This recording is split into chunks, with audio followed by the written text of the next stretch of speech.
look around at the way we raise kids here in America today. I can't help but see a giant lie that's been packaged, sold, repeated so many times that people think it's truth. The idea that your kids should leave home at 18, that they should be on their own, that if they're still in your house after high school, somehow that they're a failure, that you're a failure. That's not wisdom, that's a psyop. That's programming, that's conditioning to keep families weak, to keep us fractured, to keep us from building wealth across generations. You think the rich elite families play by that rule? You think that the dynasties that have been built, that have been sitting on top of society for hundreds of years, told their kids, all right, you're 18 years old, get out, figure it out, sink or swim? Absolutely not. They build empires together. They teach their children how to manage land, manage money, manage business, and more importantly, they teach them how to manage themselves. They set them up. They stack the bricks layer by layer. The regular people, working people, hard-working families like us, we bought into that lie. We kick our kids out into high debt, high stress, and broken apartments with junk jobs and junk cars. This is why families never get ahead. It's by design. Divide and conquer at the most personal level, the family unit. I know because I've lived through the machine that taught men to be soldiers, that taught them to stop being children, to step into adulthood with responsibility and discipline. We studied the experiential learning model. I lived the adult learning principles. Learned how to read a room, how to read my students, and how to tell whether information was getting across to them or not, how to tell when someone was absorbing the lesson, how to push them without breaking them, how to meet him or her where they are, and how to pull them forward. And that's real teaching. And that's how you build strong adults, not by throwing them into chaos, telling them to figure it out alone. They don't do that in the Army. They don't say to an 18-year-old private, congratulations, you're on your own, now hope you survive. No. When we were in the Army, we mentored, we built, we put structure, discipline, and brotherhood around them. We make sure that he learns through experience, through pressure, through repetition, through reflection. And by the time he's leading men, he knows how to carry that weight. So why would we treat our own children any different than that? Why would we treat them worse and set them off for less success than the Army does for the average 18-year-old? Why would we abandon them right at the moment they need mentorship the most, in my opinion? See, in Jiu-Jitsu, we understand it's at the fundamental level as well. No white belt walks into an academy and gets told, cool, you signed a waiver, you're on your own, good luck, now get out there. And I mean, no, don't get me wrong, I'm sure some academies are doing this, maybe back in the 90s when you went to one, it was probably kind of like that. But nowadays they get it coached, they get partners, they get drilling partners. Yeah, they get smashed, but they also get encouraged. We meet them in the middle, right? If someone comes in and they're learning an arm bar and they're doing a sloppy, we don't just let them keep failing until they quit. We grab their hand, we correct their angle, we slow it down, we talk them through, and we build it up. We're letting them taste the pressure. That's how real learning is. That's how real learning happens. That's how adulthood happens. It still has to be given to you in small increments. Your kid at 18 is still a white belt at adulthood. Why would you send them into a black belt world full of predators, bills, contract scams, and pressure into credit cards? Tough love, that's negligence. And it's dressed up as some kind of tradition. Now I get it, some people will say, but Jesse, when you kick them out, they learn to be independent. No, what they learn is to be desperate. They learn to scramble. They learn to chase paychecks instead of building futures. They get pushed into debt, car loans, credit cards, and rent they can barely afford. And now instead of saving money, instead of learning how to invest, instead of how to learn to look at businesses, instead of stacking skills that they need to move themselves forward in life, other than just digging a hole, they're now just trying to keep their heads above water. And the desperation kills creativity. It makes you tired. It makes you tired of life and tired of working. If you think a 19-year-old kid with 3 roommates in a roach-infested apartment working 2 jobs is out here inventing, innovating, and creating a new business, every once in a while, yeah, but no, mostly they're just tired. They're beat down, and that's the trap. You break them early so they don't rise later. That's the game. That's the psyop. Meanwhile, wealthy families are still paying their kids' bills at 25, 30, and 35 years old, starting companies, traveling the world, building networks, and then once the companies are solid, they say, all right, now go run it. And that's why their wealth grows, and ours doesn't. I've seen firsthand how you turn young men, young boys, into grown men. Not by abandoning them, it's by training them. It's by holding them accountable. It's putting them inside a structure that's built to make them succeed. And I'll tell you right now, teaching at the Noncommissioned Officer Academy, it was one of the best training grounds for fatherhood that I ever went. You know why? Because I got to see new students every 21 to 30 days. And you want to know how to raise a son? Try getting a room full of grown men who think they know everything, to shut up, pay attention, and actually learn something. That's parenting, essentially. That's coaching, that's leadership, that's mentorship. And I was damn good at it. Not because I did, and that's because I didn't just bark orders. It's because I understood how the models of adults and humans works. right? You give them repetitions. You let them make mistakes. You don't let them walk away from the lesson. You bring it back around. You force reflection. You ask questions that make them process. And then you tie it all back into a bigger picture. And that's what parenting essentially needs to be once they start getting to the 18-year-olds and 19-year-olds and 20-year-olds. We can't just kick them out into the world, right? They got to be shown how to lead. They got to be shown how to process this stress of life. And jiu-jitsu is the perfect metaphor. Think about it. You roll with your kid, you put pressure on them, they feel smothered, panicked, and they want to quit. But instead of quitting, you pause. You show them how to make a frame, how to create space, how to breathe. And next time, they survive just a little bit longer. That's how life works in a nutshell. You don't throw them into the deep end with no technique and say, good luck, right? You teach them the frames, how to move their body. You teach them escapes. You give them the confidence to face pressure without losing their mind. And you do it at home together and not from a distance, right? Now let's talk a little bit about wealth, because this is where it gets real. Generational wealth isn't just money. It's knowledge, discipline, and resilience passed down. It's skills. It's the ability to build and not just consume, but to create. And you can't pass that on to your kids if they're gone at 18 years old, barely coming home for holidays, already disconnected from the family unit. Wealth is compounded when families stay together.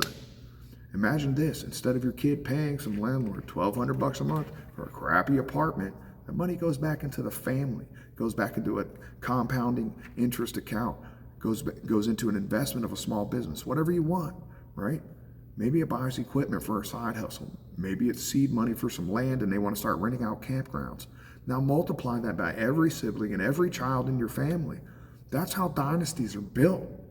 It is basic math. And that's how families stop being just a family that survives and start being a family that thrives into chaos.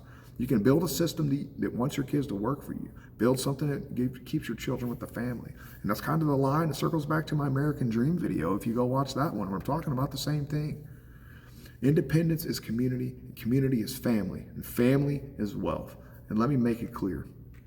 This isn't about coddling your children. This isn't about raising weak kids who never leave the basement and play on their video games all day. This is about building strong kids inside of a strong family unit. So when they step into the world, they're dangerous, and they're dangerous in the best possible way. They're disciplined, they're creative, they're resilient, they're loyal, and you can't mass produce that. You have to raise it. You have to mentor it slowly with small actions and examples over years and years. And you have to be there through the transitions from childhood to adulthood. What I learned teaching grown men in the Army is some of these guys came in really cocky, but some came in pretty broken. Some came in lazy, but some came in super motivated.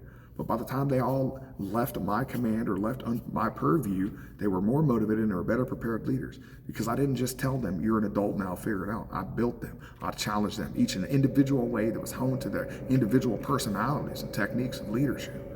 And look, I'm not speaking theory.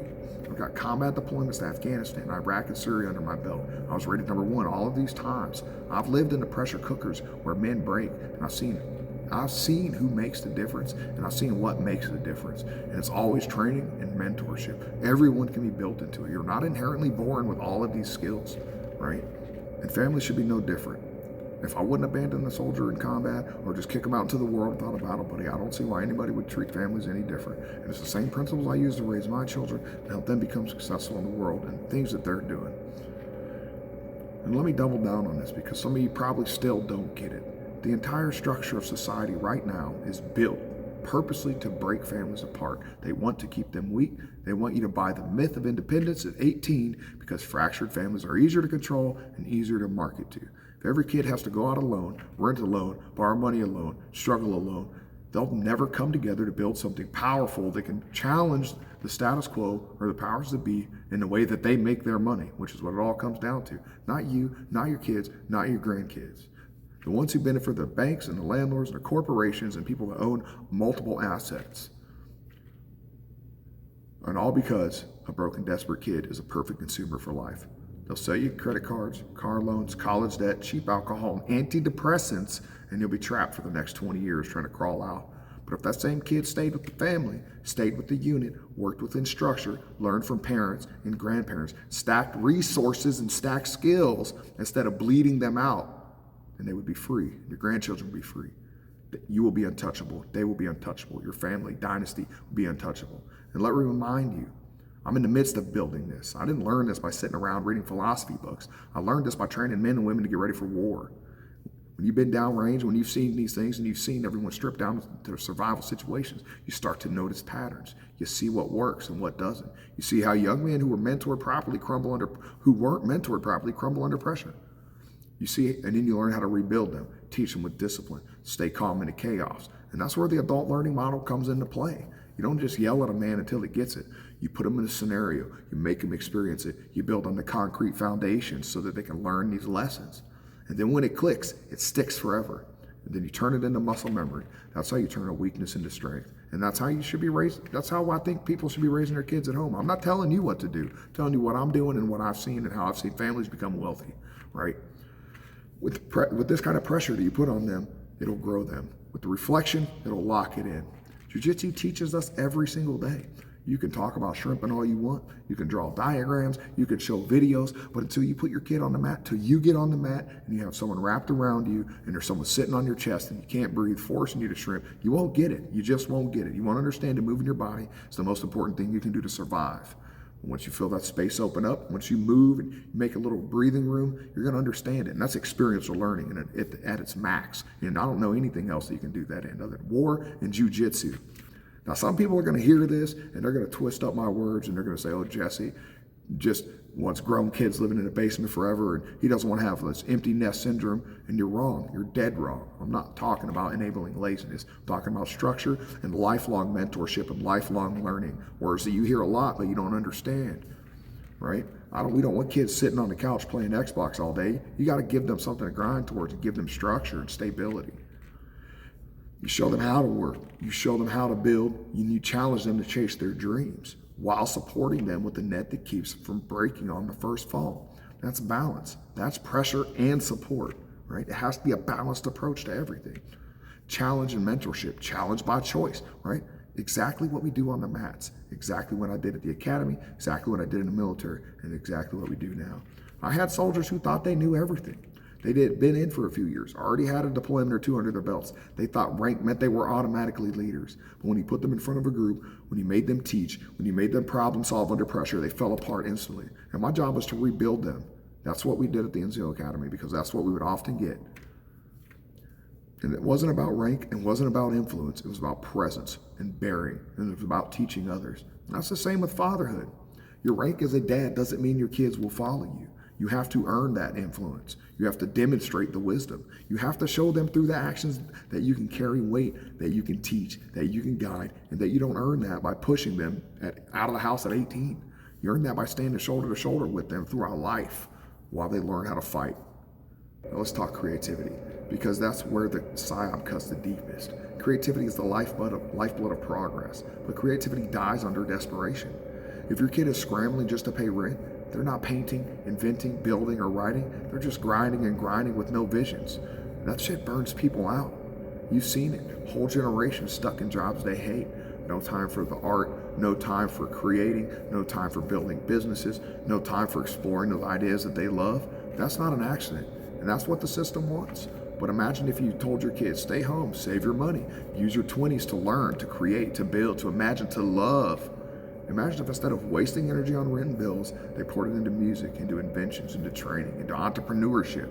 Imagine if the family support gave them room to chase their dreams, but also held them accountable and forced them to contribute to the household. That's how you multiply power, and that's how you build legacies. And I could go on and on and on, but that's all for me. Have a comment if you like this video, if you got something to say. Post it down there. I want to hear about your successes and your failures. I want to hear what you think about this video. What do you think about kicking kids out at 18? I'm Jesse Jiu-Jitsu and I'm a free man.